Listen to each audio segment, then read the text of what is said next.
आज नए सेक्रेटरी के माध्यम से हम लोगों को सूचित किया गया है कि ये चुनाव स्थगित किया गया है और उसमें हम लोग दस्तखत भी किए हैं कि जो है तो जो सूची मिली है और इतने हम लोगों को जानकारी हुई है। इसके बाद तो कभी बैठक भी नहीं होता है यहाँ नए ये पंचायत की।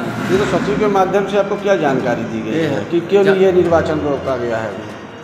ये वार्ड नंबर 1 का जो पंच पूर्व थे वो ख़त्म हो गए थे और उसके संबंध में जो है तो राम जी को यहाँ पंच बनाया गया और उनके खाते में पैसा भी डाला गया और आज उनको कोई रिकॉर्ड आपकी जनपद पंचायत में नहीं है कि वो पंच हैं।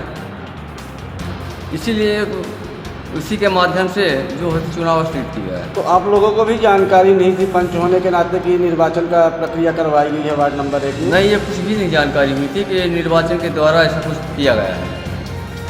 तो कुल मिला के ये माना जाए कि पूरी तरह से 420 किया गया है सरपंच के द्वारा। ये सब जानकारी कुछ भी नहीं हुआ। इससे जानकारी होता है कि 420 का दिया गया है, इनको 420 के मुकदमा में इनको निरस्त किया गया।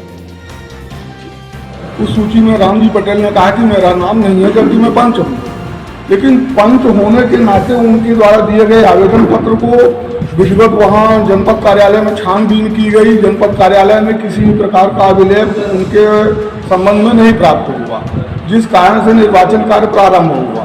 निर्वाचन कार्य होने के पहले ही विधानसभा अध्यक्ष महोदय के निजी सचिव द्वारा हाई लेवल पर कोई पत्र आया है इसके संबंध में, निर्वाचन के संबंध में, कि भाई जब तक रामजी पटेल के पंच का निर्वाचन क्लियर नहीं हो जाता, निर्णय नहीं हो जाता, वो पंच हैं कि नहीं है, जब तक ये क्लियर नहीं हो जाता तब तक के लिए अभी पंच ये स्थाना पर निर्वाचन स्थगित रखा जाए।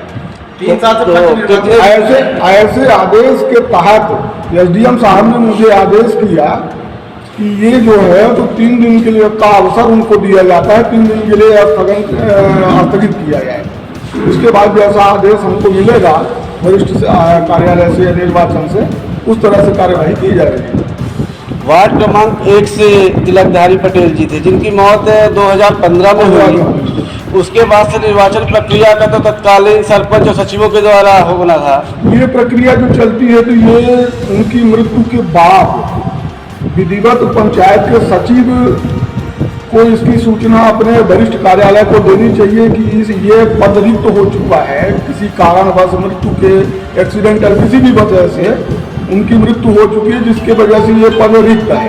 पद रिक्ति की सूचना सचिव की जिम्मेदारी बनती है, सरपंच की जिम्मेदारी बनती है उनको वरिष्ठ कार्यालय को दें और उनके द्वारा ऐसा नहीं किया गया है। उनके द्वारा जो सूचना दी गई है वो दी गई है 8/9/2015 को, जबकि ये 3 साल बाद सूचना दी गई है। इसी के आधार पर जनपद कार्यालय में कागज चुनाव से संबंधित देखा गया, लेकिन किसी भी प्रकार का निर्वाचन का अभिलेख नहीं प्राप्त हुआ। तो इससे यही सिद्ध होता है कि निर्वाचन प्रक्रिया करवाई ही नहीं गई।